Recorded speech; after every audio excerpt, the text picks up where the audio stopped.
lakini hasa nilikuwa nataka kuzungumza maudhui hasa ni kwamba ni namna gani walimu wa madrasa wanavodharauliwa.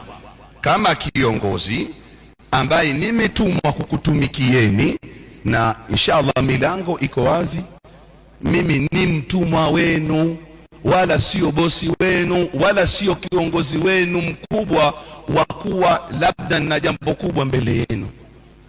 Hakika ninakwambieni, mtabeba viatu vya mtoto mdogo, mtabeba viatu vya ustadhi, mtabeba viatu vya imamu, yoyote nitambebea kiatu chake, wala msipate tabu na mimi kabisa. Nimeletwa kwenu nikutumikieni, wala siwe juu yenu. Lolote lile la dini, karibuni tushirikiane kwa levu ya aina yoyote, isipokuwa tu wama tawfiqi illa billah.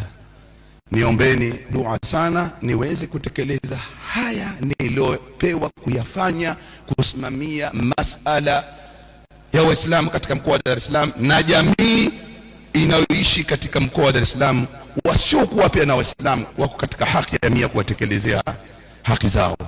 Kwa hiyo mniombe dua. Hakuna mtu yote anaweza kuifanya jambo likanyooka kwa ujanja wake au kwa umaarufu wake au kwa kuwa kwake mtoto wa mjini bila ya taufiki ya Mwenyezi Mungu. Na pia mtuombe dua kwamba nyoyo zetu zitingamae na uchamungu wa kweli, so uwe uchamungu wa acting, kwamba ukisimama kwa watu wakuone mchamungu, lakini si mchamungu wa kweli, pia utadondoka. Shughuli hii ni kubwa sana ya kutumikia watu. Nichukue nafasi hii kukushukuruni sana watu wote katika hadhara hii. Mwenyezi Mungu akujazeni kila la kheri. Lakini hayo yanahusiana na masala ya walimu na hao ambao wamechukua dhamana ya kutaka kuwasaidia walimu wa madrasa, nitawafuatilia. Yani wawasaidie kweli, lisiwe limefunguliwa taasisi watu wanapiga mzigo, mambo yanaingia, watu wanaambia huyu bwana kakaimisha tu, ashaanza kuingiza kushughulika na ugali wa watu. Hapana, hao walimu wameshadharauliwa sana, sitaki wadharauliwe katika mikono yangu. Kila mtu anayekuja anasema nitawasaidia, msaidieni, mimi sioni,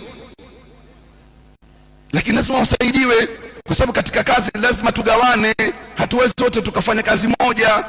Sasa hawa wasipotazamwa maimamu na walimu kisawa sawa, itakuwaje? Hatuwezi tu tukafungua maduka spare. Kuna kitu kinaitwa specialization and division of labor. Watu katika kazi hizi za kidini lazima mgawane kazi. Wengine wasomeshe, wengine wafanye hivi, watafute mzigo wapelekewe na wasomeshe, lakini hawaangaliwi. Hilo sio mada yangu leo. Wama alaina illa albalaghul mubin. Assalamu alaykum wa rahmatullahi wa barakatuh.